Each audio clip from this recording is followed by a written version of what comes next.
O motorista de aplicativo levou um susto quando foi pegar o carro e foi trabalhar. O veículo estava cheio de marcas de tiro. Sim, saiu e o simplesmente carro baleado. Bala perdida em carro agora. Jackson Silva está nessa história ao lado. Não há fé, não há Deus, Senhor Jesus Cristo que protegeu o carro. Baleado onde? Só me falta essa. Jackson Silva, boa tarde. Oi, Isabelle Benito, boa tarde a todos. Isabelle, em meio à guerra do G-Nós, batizado por você, esse motorista foi um milagre, Isabelle, ele está vivo. Olha só, as balas atingiram o banco do motorista, ele tinha acabado de estacionar. Olha só, mostra por gentileza, Márcio Zimmermann, as marcas de tiros por toda parte. Daqui a pouquinho eu volto com o seu Célio e vai contar detalhes. Como tudo aconteceu, Isabelle Benito. Detalhes, que existe subnotificação da notificação extraoficial, principalmente na zona oeste de tiroteio. Daqui a pouco a gente vai botar a mão nesse formigueiro, eu e Jackson Silva. A reportagem do Jackson Silva, rodou. As marcas de tiros no carro deram uma ideia da violência na zona oeste do Rio.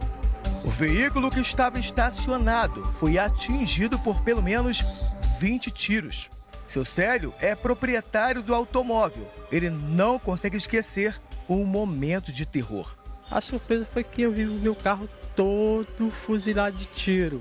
Morador do Itanhangá, seu Célio usava o carro para trabalhar como motorista de aplicativo. Trabalho com ele, o carro é carro financiado. O carro eu pago parcela cara, pago muitas contas por fora. Quanto o senhor paga de parcela nesse carro? R$ 2.539. Isso em quantas vezes? 48 parcelas, restando 28. Segundo a Polícia Militar, os agentes faziam patrulhamento de rotina quando avistaram um homem com uma atitude suspeita. Durante a abordagem, esse rapaz seguiu por essa rua dentro deste condomínio. Os PMs entraram e quando chegaram a poucos metros daqueles carros, foram atacados por criminosos. Um carro foi recuperado e drogas apreendidas. A violência trouxe prejuízo para seu Célio. Chamei um mecânico de confiança, ele falou para mim que o prejuízo vai dar mais de R$10.000. Só a parte do motor. Conserto total, mas isso aí, quase R$20.000. Conserto total geral. E eu não tenho recurso para isso. Essa região tem sido alvo de disputa por território. Na manhã desta quinta-feira, drogas foram apreendidas, além de um rádio de comunicação. O material estava com um rapaz, segundo a PM. Na comunidade César Maia, em Vargem Grande, controlada pelo Comando Vermelho. No mês passado, mostramos o desespero de moradores em meio à troca de tiros, na comunidade da Muzema, que fica a poucos metros daqui. Traficantes do Comando Vermelho e milicianos travaram uma guerra que já virou rotina. Além da Muzema, as comunidades da Tijuquinha, Morro do Banco, Gardênia Azul e outras regiões estão dominadas pela mesma facção criminosa. Nessa semana, houve um ataque contra a base da PM na Gardênia Azul. Investigações apontaram que traficantes planejavam invadir a comunidade Rio das Pedras, berço da milícia, a única controlada pelos paramilitares na região. Cenas como essa no carro do seu Célio têm deixado os moradores em pânico. Dou pro tiro e acordo pro tiro. Já cansei de chegar aqui e ver tiros, sair ver tiros, correr do tiro. E é assim, a vida hoje está assim. Olha o carro do seu Célio, pelo amor de Deus. E mais, você sente a diferença do morador, e o Jackson Silva sabe, e o próprio Bassa sabe, porque nossos trabalhos meio que se misturam, principalmente o Jackson Silva, que faz esse trabalho com fonte policial, e eu sei de muita coisa por meio dele, por meio dos meninos, e principalmente por meio de fontes que eu construí ao longo da vida, cobrindo há quase 20 anos polícia no Rio de Janeiro, que assim, a gente foi pelo termômetro ontem em Vilar dos Teles, em que o Jackson conseguiu entrevista com o povo dando a cara. Onde tem tráfico, ninguém dá cara para dar entrevista. Você vê que o povo nem está acostumado com isso. Sim. Hoje, essa situação.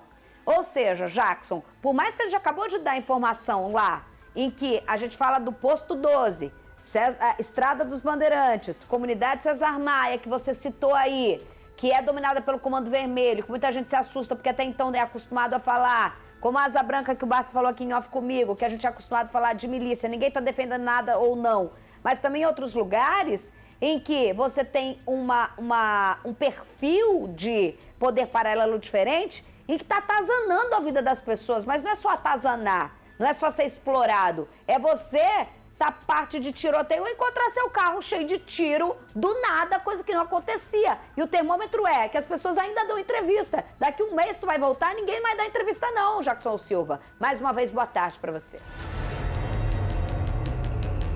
Oi, Isabelle Benito, boa tarde a todos. Quero mostrar então, Isabelle, a realidade daqui, tá? Olha só, é um conjunto de casas no Itanhangá. Segundo os moradores, até o momento, conforme você falou, é uma área aparentemente tranquila, mas ao redor tem as comunidades dominadas pelo Comando Vermelho. Então, segundo a Polícia Militar, na terça-feira à noite, os policiais faziam patrulhamento de rotina, exatamente ali fora, tá? Quando avistaram um homem com uma atitude suspeita. Durante a abordagem, esse homem correu e entrou por onde? Por aqui, Isabelle, por esta rua aqui, dentro do condomínio. Mostre, por gentileza, Márcio Zirmima.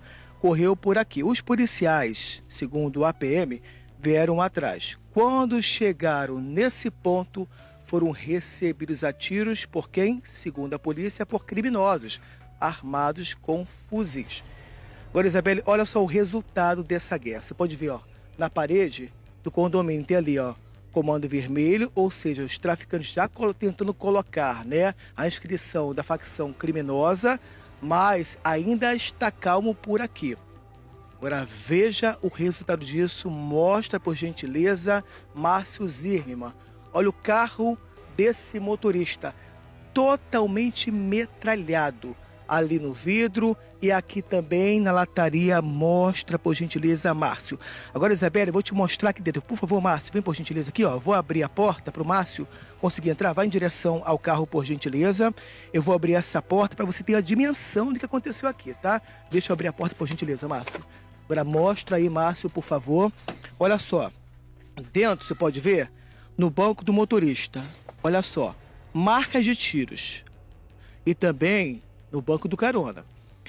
Isabelle, segundo o Célio, que é o proprietário do veículo, ele estacionou aqui em segundos e foi para a casa dele.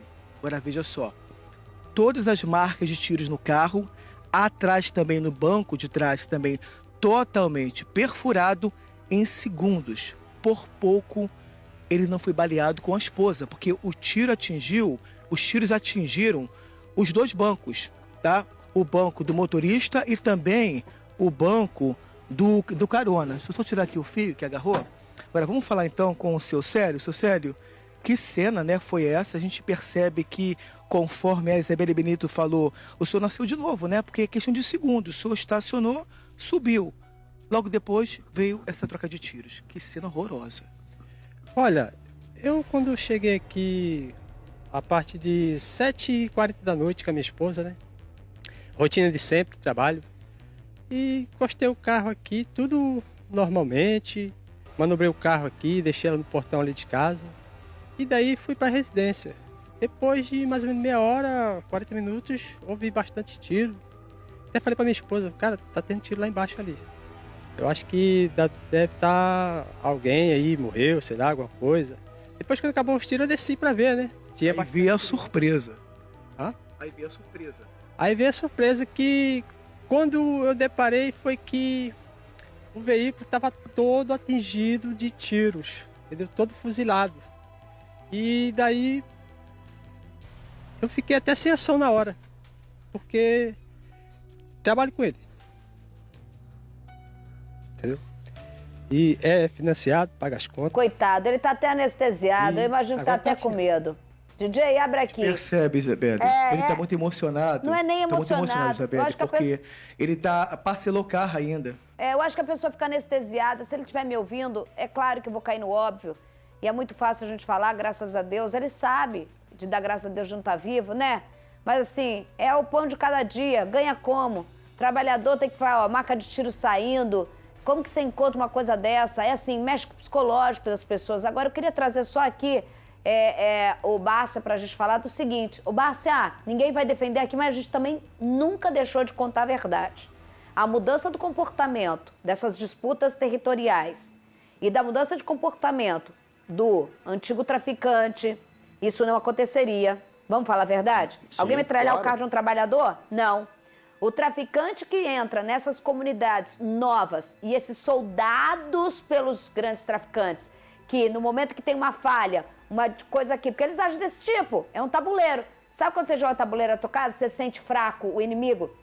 Tu vem com todas as suas pecinhas? Você vem com a grande, com o cavaleiro, ou você vem com o pequenininho lá?